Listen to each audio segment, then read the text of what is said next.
సత్యసాక్షి అనుదిన మన్నా ద్వారా మీ అందరికీ శుభోదయం. నేటి యొక్క వాగ్దానము హోషేయ గ్రంథము 10వ అధ్యాయము 12వ వచనం. మీ మీద నీతి వర్షము కురిపించినట్లు.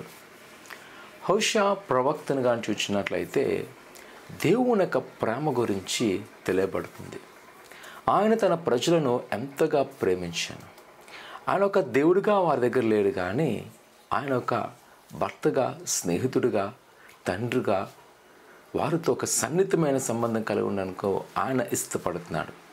కానీ ప్రజలు ఎలాగున్నారంటే వారి యొక్క అభివృద్ధి కొరకు, వారి యొక్క సంపాదన కొరకు, లేదా వారి యొక్క స్వార్థం కొరకు వినియోగించుకునే వ్యక్తిగానే ప్రభువుని చూస్తున్నారు.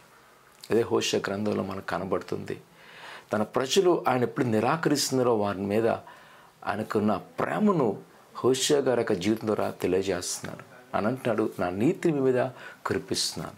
వారు అనేక సార్లు పాపం చేస్తున్న ఇంకను వారి మీద ఆయన క్షమాపణ చేయగలుగుతున్నాడు. ఎందుకంటే ఆయనకు అంత కలిగిన ప్రేమ. నిజమే ప్రియ కుమార్తె, ఈరోజు మన జీవితంలో అనుకుంటాం, దేవుడు నాకేం చేస్తున్నాడు, లేదా దేవుడు నాతో ఉన్నాడా అనుకుంటాం. ఈరోజు మనం చూసినప్పుడు మన పాపాన్ని బట్టి మనం శిక్షించబడలేదు, మనం ఏమి కూడా మనము వేధించబడలేదు, బాధించబడలేదు. ఇదిగో ప్రభువు మనకు సహాయం చేస్తున్నాడు, ఆయన మనం నడిపిస్తున్నాడు. ఆ విషయాన్ని మనము స్పష్టంగా గ్రహించాలి. ఆయన మన పట్ల ఒక అద్భుతమైన కార్యం చేస్తున్నాడు. ఏంటంటే ఆయన కృప నిరంతరము నిలుస్తుంది.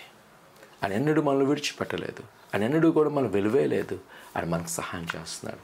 కావున ప్రియ కుమార్తె నిరాశ చెందక, ఇదిగో నీ బంధుకాలు విడుదల పొందితే మొదట నువ్వు ప్రభుని ప్రేమించు.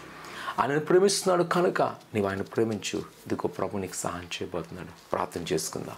పరిశుద్ధుడా ఘనమైన దేవా, నీకున్నాలు, ఆ చెరుకడా నీకున్నాను. ఇక నీ యొక్క సహాయం దయచేసి నీ కృపను చూపించాను. ఇక నీ ప్రజలనైనా నీ యొక్క కృపాక్షమలతో నింపి వారు ఏ తెలిసిన అడుగుతున్నారో వాటిని నెరవేర్చమంటుంది దేవా, నీకున్నాను. మరి ముఖ్యంగా ప్రభా నీ సందులో మొరపెడుతునుగా నీ అద్భుతమైన కార్యాలు చేయండి, నీ ఆశ్చర్యమైన కార్యాలు చేసి ఇదిగో మరి ముఖ్యంగా మరి ప్రభా వారు ఏదైతే తెలిసిన అడుగుతున్నారో ఆయన వాటిని అనుగ్రహించండి తండ్రి. నీ ప్రేమను ఎరుగుటకు సహాయం దయచేసి నీ కృపాక్షమలతో నింపి బలపరచుకోమని యేసునామమున అడుగుతున్నాం తండ్రి, ఆమేన్. ఆయన నమ్మకించండి. ప్రభు నీ పట్ల గొప్ప కార్యం చేయను గాక. ఆమేన్.